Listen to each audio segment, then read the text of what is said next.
Hello and good afternoon. The euro has plunged amid escalating political turmoil in France following Prime Minister Michel Barnier's ousting, marking a significant crisis for the eurozone's second largest economy. With no approved budget, France faces a projected deficit of up to 6.6% of GDP for 2025, far exceeding the EU's 3% limit. As President Macron grapples with calls for a new prime minister, the ramifications of this political vacuum threaten to destabilize not only France, but also the broader European economic landscape. As uncertainty looms, we examine how this instability in France, along with challenges in Germany's political landscape, could hinder efforts to stabilize Europe's struggling economy. Join us as we unpack these critical developments here on In Depth. France's political crisis has reached its peak when the lower house of parliament voted to topple Prime Minister Michel Barnier's government, marking the first time in over 60 years. BNN Bloomberg has reported that President Emmanuel Macron now faces the challenge of selecting a new prime minister with enough support to avoid the same fate.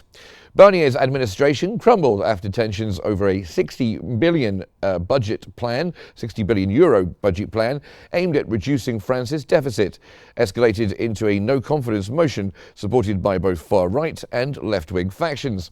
Macron's search for a new leader is complicated by deep political divisions in the National Assembly, making it a difficult situation for any prime minister to command a stable majority.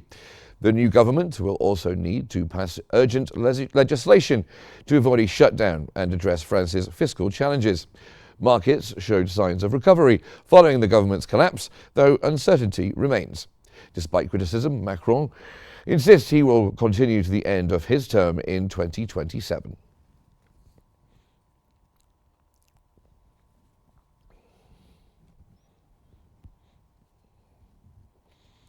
France's La France Insoumise party has announced that it will not attend scheduled consultations with President Emmanuel Macron at the Élysée on December 9th. Le Figaro reported that La France Insoumise's national coordinator, Manuel Bompard, stated that the party is prepared to govern based on the program for which they were elected and would only discuss the formation of a new Popular Front government with Macron. This stance contrasts with a more conciliatory approach of the Socialist Party, whose leader, Olivier Faure, expressed a willingness to engage in discussions with both Macron's camp and the conservative Républicains, advocating for mutual concessions to resolve the political stalemate. Macron has already met with Socialist Party leaders and Republicans representatives with plans to appoint a new prime minister following the recent downfall of Michel Barnier's government through a motion of no confidence.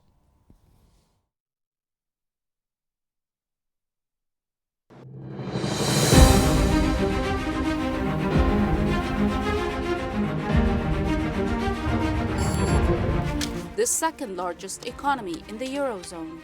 Concerns over a potential government collapse have heightened fears about the euro's stability and the unity of the European Union. A recent vote of no confidence against Prime Minister Michel Barnier and his cabinet has further exacerbated these worries, threatening legislative progress and efforts to address a substantial budget deficit.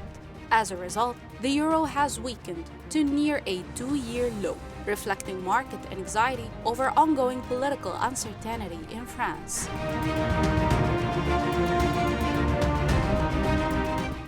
European countries are closely monitoring this situation, as the European Central Bank has warned that economic growth in the eurozone could weaken in the coming months, with negative risks dominating its medium-term forecasts. The political crisis stems from Barnier's controversial budget proposal, which aimed to reduce the deficit through spending cuts and tax increases. This plan faced fierce opposition from both far-left and far-right factions in parliament. The newly formed government will face challenges in passing the 2025 budget amid a fragmented parliament, which complicates efforts to manage fiscal policy effectively.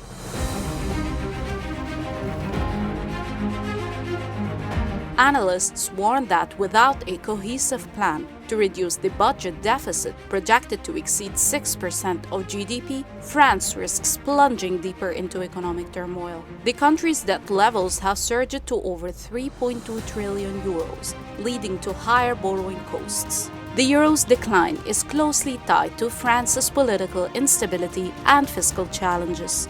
The situation remains fluid as President Emmanuel Macron searches for a new prime minister capable of navigating this turbulent landscape and restoring confidence in both the French government and the Eurozone economy.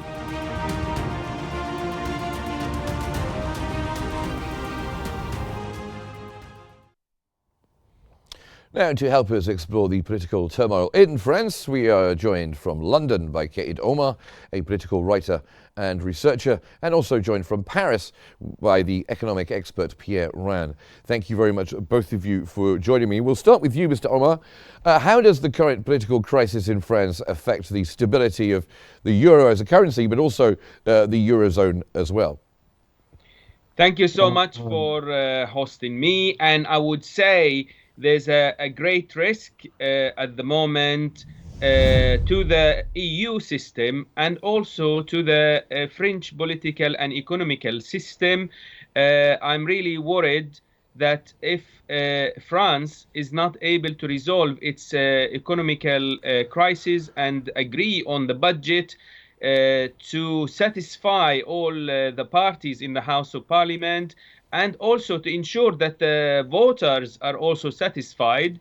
This means that the economical system in France would be at risk of deteriorating, and we will see another similar crisis to the crisis that Greece had, which threatened the position of France, which is the second strongest economy in the EU at the moment.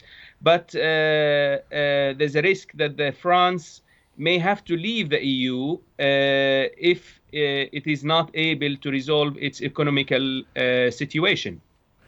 Wow, leaving the EU. Do you see that on the cards, Mr. Pierre Rane? Also, what do you think the long-term consequences are if France fails to stabilize its government and economy? Thank you for hosting me. Then, first of all, I think that France has a problem with high public expenses. Then we have a huge debt, which is high, but not as high as Italy or as Greece, or we are not performing well. But I think that right now the problem in France is that we have deteriorations of the public expenses, deteriorations of the debt, but the situation is not as critical as the other guest tells you. Because I am in Paris, and right now I saw that there's a problem because we have to reimburse the debt, and with the increase of the interest rates in the last years, that means that we have 50 billion to reimburse just the interest of the debt every year. And that's the problem, is that with the increase of the interest rates, we have to reimburse more and more. That's the charge, of the debt. And indeed, the government has to do a better policy to reduce the public spending, public expenses, and probably the social cost, of the welfare state. That's the big problems. But there is not a political consensus to set up this kind of policy with more austerity, more rigor. Right now, we have political divisions with some parties, populist, extremist parties, which are not very constructive, even if they have the favor of many people. and the central bloc, around Mr. Macron, with the Republicans and the Socialists. We have to find a way, and probably a new prime minister, which who could be from a center political leader, to reach this consensus. And even if we haven't approved the budget, we could take the budget of last year, and I can tell you that there won't be any shutdown. The biggest problem is the spread between Germany and France, which is rising and which could put the euro in danger. But I think, remember that Mr. Draghi 12 years ago did when Italy was in danger. He did all what he has to do, he buys the European Central Bank could also buy, some debt, some bonds, some French bonds, if the situation is really critical. Then I think that we are not in this kind of situations yet, but we have to be very cautious not to be in these situations. Okay, coming back to you, Mr. Omar, you of course mentioned the possibility of perhaps France leaving the EU, or Frexit, as it might end up being called. But while they're still there and part of the EU right now, in what ways could the lack of a functioning government in France impact EU unity and also the decision-making process? I mean, when I said that France may eventually leave the EU, this is not a delusion or a fantasy. It's a reality that we have to work with. Obviously, President Macron, he has until 2027 in presidency, and at the moment we have a hung parliament in France. There's no any party that has the majority in the House of Parliament. However, we have seen the rise of the far right.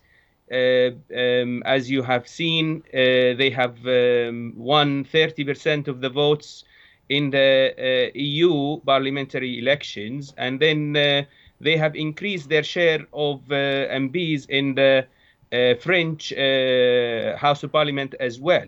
So basically, if Macron doesn't win the election in 2027, and we see a rise in the far right, and they win the election, this will lead to France leaving the EU for definite. And basically, the way things are going, Macron is losing the voters, because basically, when you impose budget cuts, then you lose voters. Okay. Coming back to you, Pierre Ryan, wouldn't France just look across the channel at Britain and see what happened to the UK following Brexit and the tanking of the economy? Wouldn't France just look over and go, that's not for us? Yes, I don't think that France will leave the EU. Why? Because even Mrs. Le Pen right now, she doesn't want to leave EU. She was backing, Frexit until 2017, but now it's finished. We are not going to leave EU. The big problem is that we have the two biggest economies of EU, France and Germany, with political instability and with economic problems, But we still in the EU have a trade surplus. We have a trade surplus because we have some countries having a big trade surplus. We are in trade surplus with the United States of America, and this is why Mr. Trump, he wants to hit us. He wants to hit us with some trade tariffs, because we have this trade surplus. Then don't forget that even if the EU has some some difficulties right now, and the dollar rose a little bit in the last days. EU is still alive, euro is still alive. It's not as strong as it could be, but it's not as weak as people say. And euro is also a protection, for the countries. And I think that we could survive and we could achieve, and survive in these political situations. Right now, even if we have no majority, President Macron, he could decide new elections in 6 months, in June. Then what we have to do is to work on a budget, on a serious budget to reduce the public expenses in France. That's the big challenge, is this challenge. But right now we are not at the situations of leaving EU, of leaving and back to the French currency. I don't think it will be the case. We have ECB, European Central Bank, and they will do their best to save France if France is in a critical situation. So don't buy francs just yet. Mr. Omar, coming back to you, of course we have political instability in Germany as well as France, with elections on the way for Olaf Scholz's government as well, and obviously Macron trying to find another prime minister. This political instability across Europe, is this going to influence investor confidence? I think Europe is being punished for their position on the war between Russia and Ukraine, because basically the rise of the prices of cost of living and the energy prices, etc., has gone up since the war started between France and Ukraine. And not to forget the impact of virus corona crisis and the credit crunch, etc. So basically the French debt has increased instead of decreasing. And basically what we are talking about is that in the EU, the rules are each member state cannot go beyond the 60% of debt. And basically, in the case of France, it's double that. We're talking about 114% to 116% in terms of the increase of the debt. So basically, what we're going to come to, a situation where the EU could bail out France, like what happened in Greece, and the economical circumstances of France would be deteriorating for a while. I think the Prime Minister of France was trying to reduce the percentage from 6% into 3%, which is accepted by the EU in terms of the debt.